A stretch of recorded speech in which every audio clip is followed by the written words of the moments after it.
अनि एकछिन त भन्छ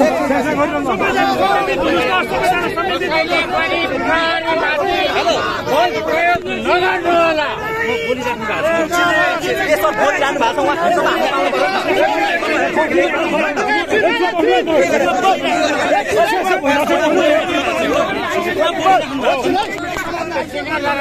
निस्किँदाखेरि अध्यक्ष राजेन्द्र उपाध्यक्ष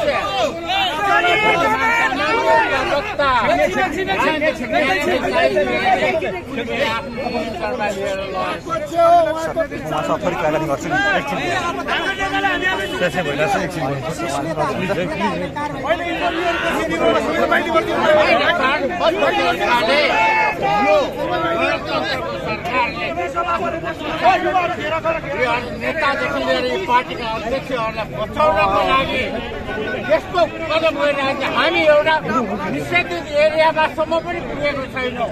त्यही आइसर प्रकट गर्न खोजेको जनताको आवाज जुन राप्रपाले बोलेको छ त्यो दबाउनको लागि हदसम्म यिनीहरू लाग्छ। हिजो पनि 3 कुण्डेमा मान्छेलाई ताकी शान्तिमा बोलिहाल्छ।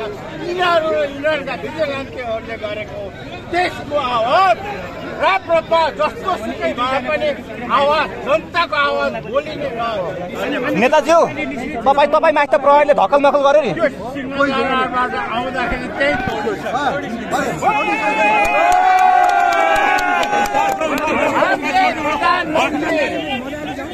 गृह मन्त्रीको कार्यालय अगाडिबाट नै तोडिकन आइसक्यो।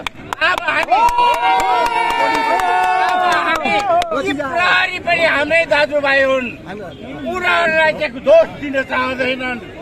उहाँहरूले त सरकारको आदेश पालन गरेका छन्। उहाँहरूले पनि एक दिन सरकारपट्टि नफर्केर जनताकै आवाजमा लाग्छन् भन्ने मलाई पूर्ण विश्वास छ। नेताज्यू अध्यक्षज्यूहरू चाहिँ कता हुनुहुन्छ, कति बेला आउनुहुन्छ? पुलिसले लिएर गएको छ। कहाँ लग्यो मलाई थाहा भएन। कहाँ सिंहदरबारमै लग्यो हो? सिंहदरबारभित्रमा एउटा प्रशासक ज्ञानेन्द्र साई, अध्यक्ष राजेन्द्र निग्देल, उपाध्यक्ष बुद्धिमान तामाङज्यूलाई लिएर गएका छन्। तपाईँ त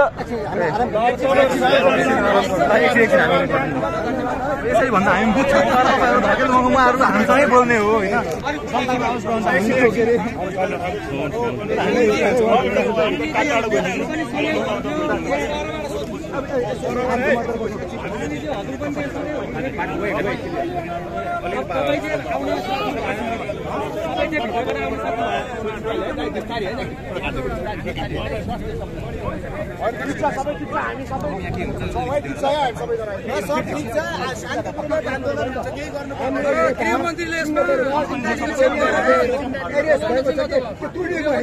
हामी तोडिसक्यौँ। आज चाहिँ हामी घेरा तोडिसक्यौँ।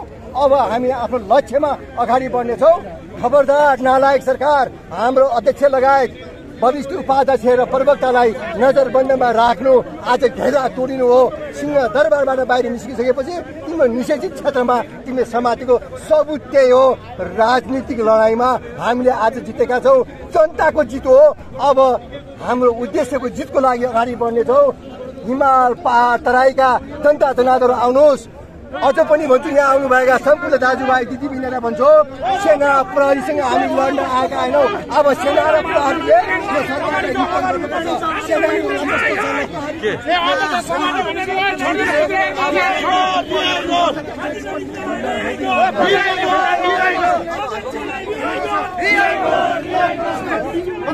गर्ने हो बुढो मान्छेलाई। यस्तो पनि हुन्छ। के भएको छ ठोके अहिले? आक्रोशित बन्नु, जनतालाई आक्रोशित